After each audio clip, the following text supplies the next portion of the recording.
Hello, ladies and gentlemen. Welcome to the Game Hub. I'm your host, Gamer K, and it's time for the first of this year's Tales from the Conventions. Now, I was going back and forth on who to do for this, and a lot of names came to mind, but I figured there is one that is one of my personal favorites, another childhood favorite of mine, and basically a voice actor that has done pretty much a lot of genres. And meeting him in my hometown convention in 2018, it brought out the kid in me, and he was just so fantastic. People may know him as the Green Lantern in the Justice League show. And yeah, he is that and so much more. But I remember him as Hermes Conrad from Futurama, Samurai Jack from, Samurai Jack, Wilt from Foster's Home for Imaginary Friends, Jazz as from Transformers Animated, which is a great and underrated series, I'm just going to say, and the character that made me learn a lot about a culture, a lot about the world, and done so when I was a kid, and he was a superhero who put the shock to our systems. The voice of Virgil, aka Static Shock, I am talking about the one, the only, the great Phil Lamarr. And like I always say, every time I meet a celebrity, I always want to be a little bit the same, but a little bit different at the same time. And meeting him was, it was just so fantastic. I literally talked to him for a good couple minutes. There was no one in line behind me for some reason, but he was just meeting him. I know I go a little bit crazy when I meet celebrities a little bit, but I always talk to them like they're a person, and that's what I love to do, because I know that a lot of people treat them like the big celebrity that they are, but at the same time, I like to talk to them like they're a regular person. Like, I don't ask so many questions about what they've done, what's coming up. I talk about them, and it's hanging right now. I had to get this photo of Static Shock. I put a shock to your system. Phil Lamarr. That is one of my favorite. Okay, I know the glare is coming. Okay, there we go. That's a little bit better. This is a great photo. And when I met him, he was so surprised, because a lot of people were asking for photos of Samurai Jack for the most part. And when I literally asked him for an autograph of a picture of Static Shock, he was really surprised. I told him that growing up, I had two big superheroes. Okay, I had a lot of superheroes growing up. I had Ben 10, I had Power Rangers, but the main two comic ones were Batman and Superman. And when I watched Static Shock almost religiously on Kids WB when I was a little kid, because that's the only one it was on until Cartoon Network and all that, those channels came on. And Static Shock really spoke to me a little bit, because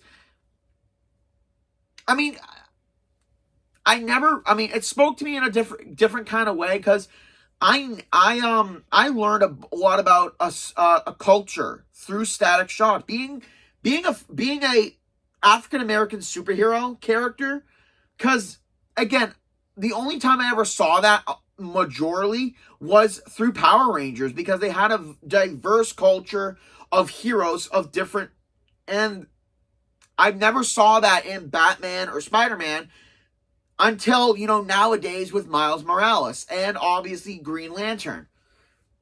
But Static Shock was the one that really opened my eyes to that. I mean, Power Rangers did it too, but Static was the one that opened my eyes to that subculture. And I mean, it's weird to talk about, but it was fantastic. It showed me about life on the streets, gang culture. It showed me it showed me about a harsh environment. It told me about, in a good number of episodes, it taught me about other things like people with dyslexia, because I do have ADHD, and growing up with it was a big challenge. I could never sit still. I was always distracted easily in school, and it took a long time for me to kind of get it under control, and not through medication, but just by working through it. I mean, yeah, I had to do medication first, but all the way. And Static Shock showed me these characters who suffered through things in their life, and it helped me. Like with Rubber Band Man having dyslexia and kind of evolving into that he could never do well in school, and the fact that people like that are gifted in other ways, like his music, and like me with my comedy and my memory. Static Shock showed me that not just with supervillains, but with regular people, about the differences and that what makes them them. They taught me about life on the streets with the homeless character, Prima Frost, I think. They told me about the bullying episode with the episode Jimmy and the ending of it. Like, it showed me about so much other stuff outside of my life that I honestly didn't have to go through and all that. But it showed me about the world and about that kind of subculture. And I'm not saying that in a negative way, obviously. I'm just saying it showed me that in a way that that kids could understand. Like, it didn't. Static Shock was one of the few shows that was never afraid to pull their punches, and they didn't. They didn't pull their punches when trying to tell good stories to these kids. And it still remains one of my favorite superhero shows to date. And Phil Lamarr had a lot to do with that, with his portrayal of Virgil, Static. He had a lot to do with making this show relatable, entertaining, but at the same time teaching stuff. Like the one episode with crap. I forget his friend's name. Gear. I mean, I remember him as Gear. Because it's been so long I forgot the names. The episode with his father, and a racial issue episode, and it tackled it so well, and it made me kind of I've watched a lot of shows where they tackled that kind of subject matter. I watched Family Matters as when I was younger. I watched Fresh Prince. I watched That's So Raven. A lot of those shows tackled those issues, but Static Shock was one of the first ones for me. And Phil Lamarr had so much to do with that, making it an action comic book superhero show, but also showing me a lot about the world. And that's why I love Static Shock to no end. And also, him being Samurai Jack was an absolute, one of my first few adult animation shows with all the action and the mature subject matter. Again, I can't give Lamarr enough credit. With every role he's in, every time I hear his voice, I know I'm in for a good ride. And talking to him was one of the best things ever. I told him that Static Shock was a good part of my childhood, and I loved it. The action, the comedy, the stories, everything that they did in that show was perfect. And he was so appreciative, and I love it when when the celebrities are like that. Like, they don't feel like you're just saying that just to say it.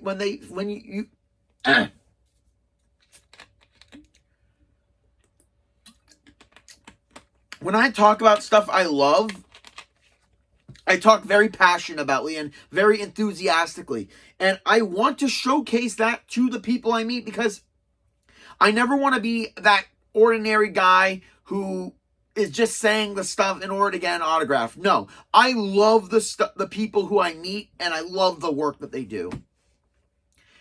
And also, when I found out he was Wilt from Foster's Home for Imaginary Friends, I'm like,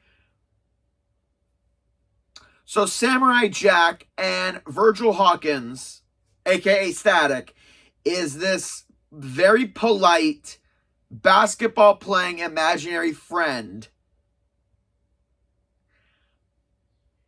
Okay, I buy it. It was so amazing to meet him and talk about how much I loved it. And I even asked him if they ever do because Batman's be rebooted to no end, Spider-Man's been rebooted to no end, and the CW has tackled Green Arrow, The Flash, Legend of Tomorrow, Supergirl. I asked him point blank if they ever decide to reboot Static, or if Static ever gets his own movie, would he return as either being the father of Static or as a cameo? Or if any... Okay. I said this in 2018, but I'm saying it now in 2024 because with Suicide Squad Kill the Justice League being out and people wanting a Superman game, I mean, I know that's an idea, but what if we got a Static Shock game and Phil Lamarr returns to voice Virgil Hawkins? What if we get that? I asked him if they ever did a reboot series, a movie, or a video game, if he would return to be Static. I asked him point blank, and he said that he would be enthusiastic about it if they decided to. And I told him, like, if they don't give you first call when they decide this, then they're going to make a big mistake. But if they do, I will absolutely go see it if his name's attached to it. If they ever reboot Static Shock, if they give him a live action movie, if they give him the treatment, or if they give him the Spider-Verse treatment with that kind of animation, or if they do a video game, I will 100% buy it, watch it, go see it in theaters. Because if it's got Phil Lamarr's name on it, that's all the evidence I need that it's not going to be crap. It's not going to be bad. That is my seal of approval that I'll be looking for. So Kids WB or DC, if you're watching this, get on it. Put the shock to our systems. That's going to make not just me and all the old fans, but new fans of Static. Also, if people aren't showing people Static Shock when they show them good superhero shows, what the hell are you doing? There's a list of approved superhero shows that every kid should watch. Any Batman series, except Beware the Batman, that was awful. Any Spider-Man series, except Spider-Man Ultimate, which again sucked. Power Rangers, Ben 10, The Justice League, Miraculous, if that's what you're into, and Static Shock. It is on the list of approved, and it needs to be watched. And again, just his reaction to when I asked this question, like it was the first time someone ever asked it, like a movie for Static, a reboot. He was just, I would consider it. Returning to one of his most famous roles, and I love Phil Lamarr's work even to this day. No matter what he does. I also saw him in the movie Real Steel, where he was one of the announcers, and I watched it with my dad last year, and I didn't notice, and I'm like, oh my god. Like, I mean, it was a small role, but at the same time, seeing him, it's great. I love him. Okay, so long story short, I know, too late Phil Lamarr being one of my all-time favorites from my childhood, and hoping that Static somehow gets a jolt back to life for the modern day. But they can't do it like they do a lot of other superhero movies. They need to...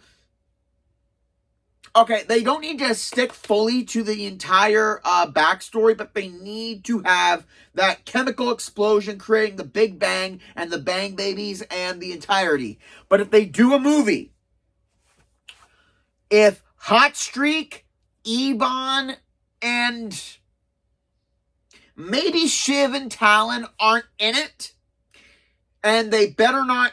Okay, that's another thing. What is with all these superhero show movies killing off the movie villains so quickly? Why? You want people to come back. So they better keep these villains if they do a movie. They need to do it right. And like I said, Phil Lamarr, fantastic dude. If he ever comes to a convention in your town, go meet him. He's a fun guy. He's a very kind guy. And like I said before, he put the shock to my system over 20 years ago. And I've been riding that lightning ever since. And that's it, ladies and gentlemen, for this Tales of the Convention. I hope you guys enjoyed my tale. Like, comment, subscribe down below, and let's see. I'll see you guys in April. This is Gamer K. I'll be seeing you guys later, but for the next Convention Tales, it'll be in April. This is Gamer K, logging out.